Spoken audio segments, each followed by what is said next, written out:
अस्सलामुअलैकुम। अच्छा देखें, वूल कैप का स्टॉक आया हुआ है। ये सिर्फ एक ही बंडल है, ठीक है। कोरियन है, WC वूल कैप, जो गर्म टोपी होती है सर्दियों वाली जो पूरी कान को कवर करती है ना। तो एक ही बंडल है। माल देख लें आप इसका, साइड से मैं आपको थोड़ा सा माल दिखा देता हूँ। इसमें जो है बच्चों की भी होती है, बड़ों की भी होती है, लेडीज़, मर्दाना, चिड़ बच्चा, ये तीनों इसमें आपको मिक्स मिलेगी। ये देख लें, इस तरह की होती है गरम टोपी,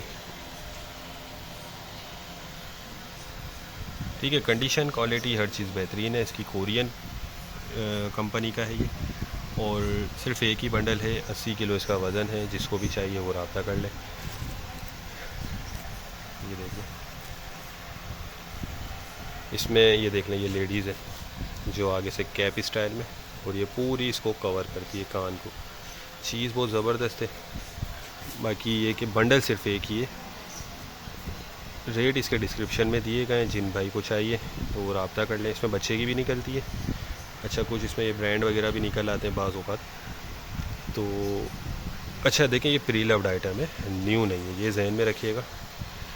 प्री लव्ड है, डंडे वाला है, तो थोड़ी 19-20 की इसमें गुंजाइश लाजमी रखनी होगी। लेकिन ये बहुत सस्ता पड़ता है। खुला माल जो आप लेते हैं तो उससे जो है ये उसकी निस्बत बहुत ही कम रेट पड़ जाता है। वज़न भी इसका 80 किलो है। और रेट जो है डिस्क्रिप्शन में दिए, रेट मुनासिब है। तो जिसको भी चाहिए वो रब्ता कर ले, ठीक है। टाइटल पे नंबर दिया गया है। कंडीशन देखें माल की, बहुत बेहतरीन है, ठीक है। तो उम्मीद करता हूँ वीडियो को पसंद आई होगी। नेक्स्ट वीडियो तक के लिए इजाज़त दीजिए। अल्लाह हाफिज़।